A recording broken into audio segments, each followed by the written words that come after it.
great victory for Brighton. Manchester United's horrible start to the season continues. That's 3 defeats out of 5, their worst start in the Premier League. Don Hutchinson joins us. We'll be hearing from Don in a moment. But Craig, they've just been unlucky.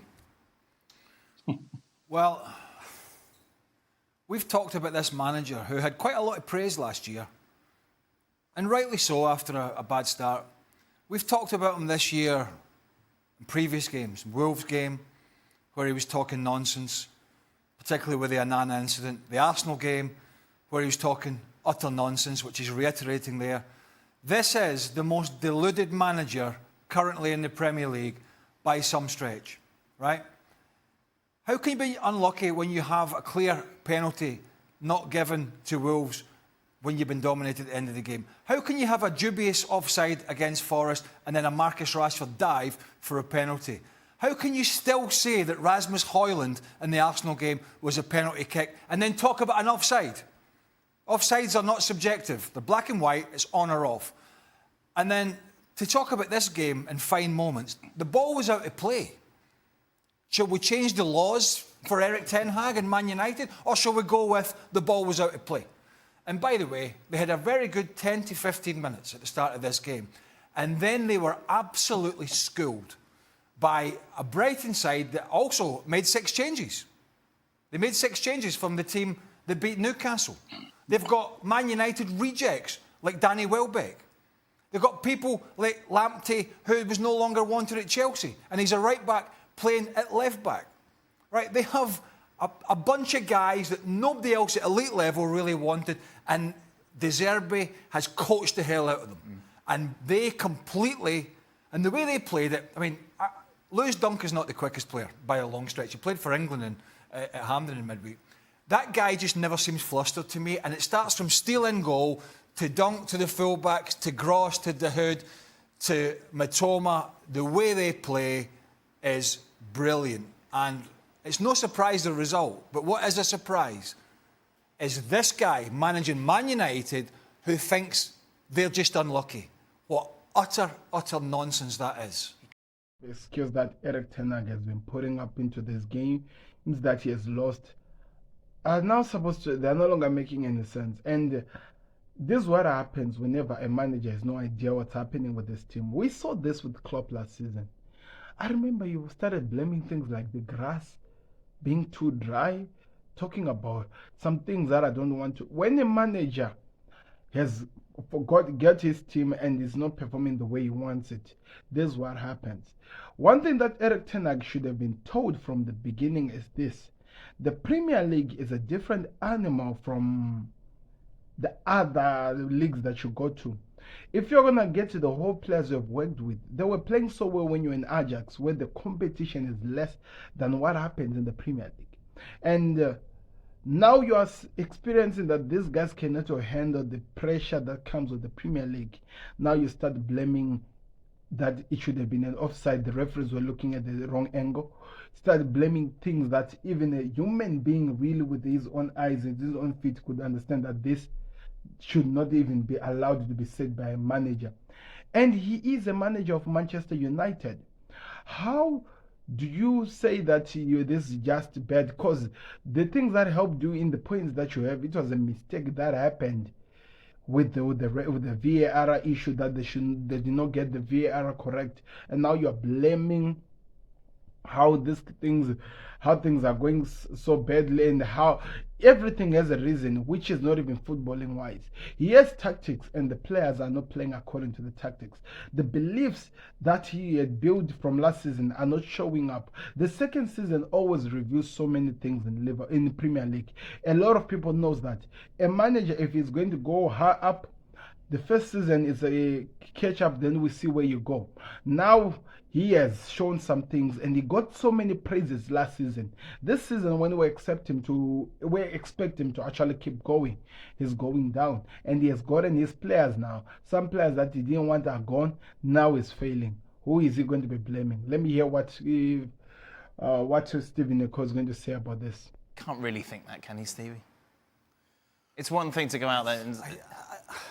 It's beginning to look as though he does. You know, I understood it after the Wolves. I understood it a little bit after Arsenal, trying to you try to hold on to ifs and ands. But to sit and watch this game, in the second half in particular, and watch a Brighton side, Manchester United had no idea how to get the ball back. You know, they score to make it 3-1, and you think, well, it's Old Trafford. The crowd's going to get loud. All of a sudden, there's going to be a spark. And what did Brighton do? They just take the air out of the game by knocking it around, knock it through the middle, knock it forward. You know what? Let's start again. They go all the way back to the goalie. Manchester United had no idea how to get the ball. And that's partly due to Manchester United and partly due to the brilliance of the way they've been coached and how comfortable and composed they are with the ball. It's absolutely frightening. If you dropped a ball at any spot on the Old Trafford field today, the only thing you know that was going to happen is Brighton were going to have it for the next 5 minutes. And anybody in a red jersey wasn't even going to get a smell of it. They got...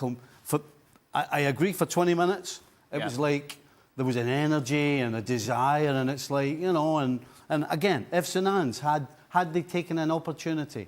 But after that, I'm sorry, this was one-sided after that. It's not ifs and buts. Well, you can...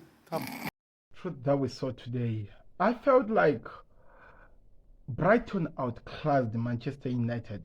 And of course, Manchester United did one of the best starts in the game. Like what Stephen Nicol is saying, they had the game going so well. But things changed, man. Things changed when United started playing, when Brighton started playing the game after the 20 minutes. Because, of course, the energy was all over the building. United were everywhere, excited by the new signing. Hoyland is playing. Everything was going well. But when Brighton started to control the game, pushing the ball back to their goalkeeper, coming in attack, trying to open up all those pockets of spaces and getting the chances to hit United, I felt like for most of the times, United had no idea how a footballer should be able to win a ball from another player. They had no idea how to even win a ball. And you would expect that from a team that is coming from the Championship, but the team that is in the Premier League, which is coached by some people's best managers in the world, you will be worried. And Stephen Nicol is just telling you the truth. This team had no idea what was happening in their own home ground with their fans behind them. Manchester United had no idea what was happening in the ground. Don joins us. Don, Stevie talks about the noise at Old Trafford. One of the noisiest times is when Martial came on, which just shows the whole frustration from this home crowd at the moment. Do you know what, Dan? I think for the first time, since Ten Hag's been there, I think he's a man under pressure. He talked there and sticking to the principles, sticking to the plan. Well, they're 9 points off Man City already. They've lost 3 out of 5 games. Today, they got absolutely, to use Craig's words, schooled. They got pumped. I mean, De Zerbi's tactics were absolutely spot on. And the two players I think I felt sorry for the most, because I would imagine myself and Craig, not sure about Stevie in central midfield, but we've played in a 3 before when a team's got a 5, or, you know, Lallana being the sort of top of the diamond. And the work that Scott McTominay had to do by being a central midfield player, running out to Matoma or running out to Tarek Lamptey, was off the charts. On the left-hand side, Eriksen had to do the same down Veltman's side or down Adingra's side. So tactically, Ten Hag got it wrong. And you could see the patterns of the game. The boys are right. The first 10 minutes, there was energy. And Marcus Rashford for Man United was the best player in the park. And for the first time, I think watching Casemiro today, he really struggled. He struggled badly. And at his age, at only 30, he looked a player that was treading water today. But in terms of De Zerbi school and Ten Hag, 100%. Because in the second half, they literally passed them off the park. And the numbers proved it before. In the graphic, it was 600 to 400. It was 56% possession. How many teams do that at Old Trafford? It was an amazing performance. Casemiro looks as he's been like that most of the season, to be fair. Yeah. And it's maybe not all his fault, but there's no doubt he's heavy-legged. There's no doubt about it. He's struggling to get to the ball. He's struggling to get around. And when you've got a bad team shape around you, it gets exposed a wee bit more. You know, if you're a yard short or a yard and a half short, and your team's exposed and it's getting played around, and you're getting outnumbered, it's going to look even worse. But to go back to Stevie's point, I mean, there's not many teams with a budget not a budget, but every team in the Premier League's got a good budget now. But, you know, a bunch of guys who are not teams that you would associate with the big, huge elite clubs going for, being able to go there and basically, and Stevie talked about it, was they took the air out of the game when they wanted to, but they could also attack it any time they wanted to. Yeah, they didn't sit on 1-0. No, it wasn't going back to the goalkeeper, who, by the way, it's one of the reasons that he got picked last year when De Zerbi came in over Robert Sanchez, who's at Chelsea, because they're both decent keepers, but this guy with his feet is probably better than a Nana at the other end. I mean, he passes it out from the back, and that's where it all starts. But they don't just pass it back to him for the sake of it. They pass it back to him, and then the centre-halves drop in, and then there's always a midfielder coming back to support, and then he'll even try and slip it through some of those little narrow gaps, and they'll suck you in, and then before you know it, bang, they're a couple of passes, they're through you, and they're on the attack. And they did that at will today. It wasn't just taking the sting out of the game for the sake of it. I mean, they could keep the ball in Man United, but that was embarrassing, wasn't it? When you're 3-1 down and they're just keeping it, and you're not even squeezing up to try and sort of get the ball back. You're saying, OK, we'll let them have it. It's pretty embarrassing for Man United at the moment. And quite frankly, his coaching credentials are starting to get examined a little bit more, because when you see what one guy on one side has done over the case of 12 months or so with what he's got, and then you look at what Ten Hag is doing and what he's done recently with what he's got, there's no comparison. And please don't anybody tell me that Greenwood's not there and Anthony's not there and there's injuries. We're talking about Brighton, we're talking about Man United. And one team today, and it wasn't a surprise, because we sort of knew this was coming when we saw this fixture, was one team today absolutely knew what patterns they play and what they were doing, and the other team just won it and then played off the cuff. Why then for 20 minutes were United so dominant, Steve? It's more about the sense of planning or whatever the tactics of Manchester United which were made of this game than what we actually saw in the game. They just came into play a new formation which they've never played. With the diamond, while you are playing with a team with so many players in the midfield. I talked about this yesterday. If you watch my live stream, I think I'll just take the Manchester United part, then I'll just post it again so that you understand what I was talking about. I was telling you that what happened was this. De Zerbi, what he did was this: he put about 2 midfielders as the holding, and he had about 3 players who were up front who were supposed to be the attackers, also the people who comes back to defend.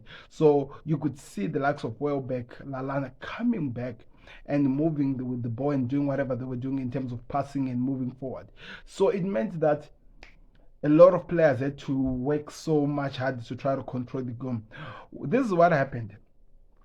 Casemiro and Scott McTominay were eliminated by Erik Lamptey and Matoma. I told you the speed of these guys eliminated those two. They were already taken out of the game. They were focusing on trying to get, even Bruno Fernandes was being lowered and pulled into that point, which meant that the most center of the pitch, Christian Eriksen was left to try to deal with it. And I thought, as in like the game management of Erik Ten Hag was that good like he was last season, I expected to see a difference in the second half. But the same thing happened and United did nothing to answer, and that's how they got schooled. They got schooled. They looked like they didn't even understand football. It was like players who were getting into a football pitch and don't even know what they were doing. It was like under 23 which has been forced to be in the first team to try and perform. They had no idea what they could do. How could they even get the ball? It was just terrible to watch. I don't want to lie to you. It was terrible to watch. So much terrible. But here we are talking about how things just went upside down. So it hurts. I feel sorry for them. I really feel sorry for them. And I don't know. Should I feel sorry for Erik Ten Hag? I'm still wondering about that position. But with the Manchester United as a team, Casemiro looked like he was really old. Yeah, he looked like the old player we expected him to be. And we saw it today. It was just so terrible. Anyway, let's see. Why couldn't they reassert that dominance later on? What changed? Well, I think they just had an energy and a desire, and they're at home, and the crowd The crowd was loud at the start. Yeah. And Brighton took a little time to settle down. But you look at United. They're just not a good team. You know, and so is that so how much does Ten Hag need to take responsibility for that? 100%. And how much is it down just the personnel that he's got to work with? It's both. It's absolutely both. I keep going back to the Onana signing. When I was arguing with you that I would have kept De Gea and spent money on a football player, as opposed to a football playing goalkeeper, because you look at one team today playing out from the back. Man United can't play out from the back. I mean, it's chalk and cheese. The two back lines passing the ball. There's no comparison. So again, why are you spending half your budget or whatever it is on a goalkeeper when actually he's 9 times out of 10 he's pinging it 25 and 30 yards to the wide areas. I mean, I thought you wanted to play football. I thought it was Ten Hag was this Ajax guy who plays football. If you want to see football, go and watch the replay of what Brighton have been doing. So Man United don't pass it out from the back either. So what do they do? I said that a couple of weeks ago. I don't know what Man United do. Other than that 20 minutes when I'm putting it down to desire and being at home and the crowd behind you, I still don't know what they do. I suppose, Don, you look at it, they didn't have Varane today, obviously no Amrabat as well. We know what's going on. Hold on. We've already said there's no excuse for that. They've made 6 changes. Right. One of the reasons United started quickly, energy from the crowd, and Brighton, it was basically half the team. Estupinian, fantastic fullback, didn't play. Billy Gilmour played against Newcastle, didn't play. Solly March played, who's been a stalwart for Brighton, didn't play. Evan Ferguson, who you know I'm the leader of his fan club, scored a hat-trick against Newcastle, has picked up an injury, missed out the Republic of Ireland International, was on the bench, didn't play. There was 2 others, right? Lamptey's only played 1 game this season. Lamptey is a fullback and played left back. He's a right back that plays in the left back. There is no way we could sit here. No way we can sit here and talk about Manchester United and say, but they didn't have Raphael. By the way, they've got the second coming of Franz Beckenbauer, and Harry Maguire on the bench. If you listen to the media, he can't be criticised. He's so good, he can't be criticised. He's on the bench, an England international. So it wasn't that threadbare. And the wonderfully talented Anthony Martial, he came off the bench as well. So there is, listen, when Erik Ten Hag sits there at press conferences and waffles on with nonsense like this, there'll be more and more United fans will turn against him. Because some fans don't see it, but most fans can see through BS like that. And that's all that was. Next up, it's Bayern. Don. This hurts. Craig is really spot on. Because some of Manchester United fans, I want to use this excuse of, okay, we didn't have players like Amrabat. Amrabat has never played for you. He has never played for you. He's coming into the team. And we don't even know how he's going to link in the Premier League. I don't remember what the performance of Liverpool yesterday, earlier on. Klopp or any Liverpool fan coming out that, we don't have Gravenberch into the ground. That doesn't make any sense. This team was playing with a team that was very disjointed. Brighton were playing with so many players who were out. Estupiñán, one guy who scored a hat-trick for them the last game was so good. They were missing so many key players, even more so than even Manchester United. In fact, I even wonder if their best team of Brighton was fit, what was going to happen. Let's talk about the level of embarrassment which we're going to see from Manchester United. And people talk about Erik Ten Hag has this idea of playing from the back. He wants to build from the back. He buys Onana, a goalkeeper who can play from the back. But guess what? You get the goalkeeper who can play at the back. Now you're kicking the balls forward to the side. What is happening with United? They hated David De Gea and said that he's not a keeper who can play with his feet. Now you have a keeper who can play with his feet. You're changing the formation to play with the goalkeeper who always shoot forward. What the hell is happening with this team? The other thing that was said, which was very, very important from Craig, he's talking about how people were protecting and talking about Harry Maguire who cannot be He cannot be criticized for his bad performance. Apparently, why was he on the bench? Because he's not good enough. Everyone knows that. There are so many things that we cannot listen to this. If this team wants to improve, the manager has to go look at himself in the mirror and actually start to produce what we need to see from a team that wants to win something, what we need to see from a manager who's expected to win something. Because what we're seeing right now from Erik Ten Hag, what we're seeing right now, it's nothing but nonsense that he's going to keep building and building until everyone turns against this guy. And when that happens, he's going to lose his job. It's just a matter of time. This is not even something that I'm telling you to spoil your day or what. This is a spoiler. He's going to lose his job, especially if he continues with playing like this. He played with a Brighton. We know they're a good team, but it was a broken Brighton. It was a team that was broken to a point where I actually thought that because they didn't have so many players, they were going to be beaten. But we are here talking about how Manchester United are missing Amrabat. Like I've ever even seen Amrabat playing for Manchester United. Why can we, maybe we'll be surprised that he's going to come in and play as a centre back or even a left back, because with the nonsense that Erik Ten Hag is doing right now, you never know what this manager will do. So Craig is really spot on this. I think it has to be a coaching thing, Dan, because I think if you looked at the two starting 11s in terms of them starting 11s on paper, you probably wouldn't swap a Man United player for a Brighton player in the starting 11s. Maybe Matoma, but he plays in the same position as Rashford, so you'd probably stick with Rashford. So it has to be a coaching thing how De Zerbi can get Lewis Dunk and Veltman and Lamptey and Mo Dahoud to get the ball down and play. And Adingra comes in for £8 million. He looked a world beater. Matoma's come in for £2.5 million. As Craig said, half the team like Evan Ferguson didn't even play. So it must come down to a coaching. It must come down to your philosophy as a manager. If you're Erik Ten Hag and you've got this group of players to work with who are good players, but you can't get them to play football the way Brighton do, that, I think, says a lot between the difference between, I think, Ten Hag and the job that De Zerbi's doing. And you're right, Bayern next. I mean, they could get passed off the park against them, but Burnley next in the Premier League away, that's going to be a test.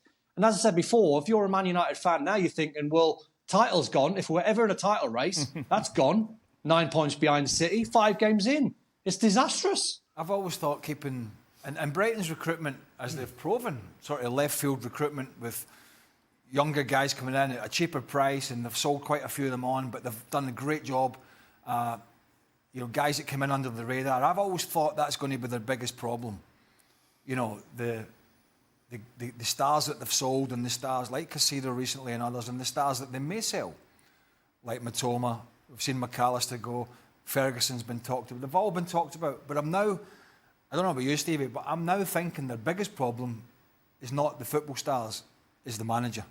I think that's... He has had such a... It's been such a transformation from a really good job under Graham Potter, but didn't score enough goals, to now a team that is so good to watch, but also score goals for fun.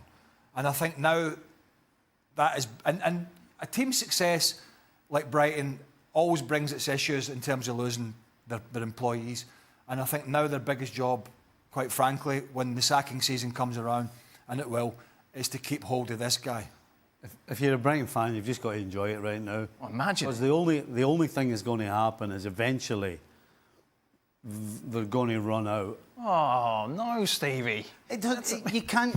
You cannot continue to do what Brighton do and just keep churning them out. There's one thing to but they've sold Caicedo, they've sold McAllister, they've sold Basuma before to Tottenham. They've sold many players recently. No, but it's going to run out eventually.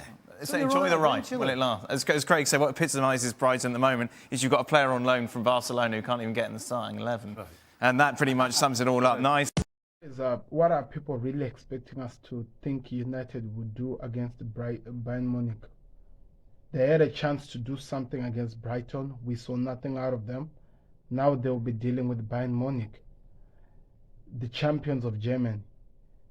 The guys who are very good at what they do, who are playing good football. What exactly can one person think Man United can do there? You were supposed to show what you're capable of doing in this game, but you gave us nothing. Now we're just going to be asking for miraculo. We need some miracles in the last game against Bayern, because There is nothing that is coming out of that Chelsea side, out of that United side. There is nothing, because that style of play, that formation, whatever they're doing, it doesn't make sense of what this manager has promised us, of what he was playing at Ajax. Is he telling us that the team that he has at United it cannot reach to the team of Ajax? I thought as a manager you are here to coach a team to become the good you of what you want to see them. You are here to make them have an ability to prove what type of a manager you are with whatever you teach them. So if he cannot do that against the Brighton, which was lacking around 6 players, what are you expecting when he faces Kimmich, when he plays with Neuer, when he's playing with Kimmich, when he's playing with people like Harry Kane? What are you expecting? Leroy Sané, Gnabry. These are not heavy. These are just not only any ordinary names. These are heavy hitters. It's gonna be an interesting week for Erik Ten Hag. I'm curious if this week ends without him being sacked, with what I'm seeing from him. He's talking about how he's able to control the teams, how he has this thing that he has set that the team's supposed to do, whatever principles he calls them. We can't even see an identity from this team. We can't even see where they're going forward to. We don't even know their style of play. We thought that style of play was playing from the back, building up and moving forward. But if we are seeing the goalkeeper supposed to play from the back, hitting them up forward, what does that tell us? Miracles. Is that what he's really holding on to? Miracles. Well, I'm not a United fan. Lucky I am a Liverpool fan.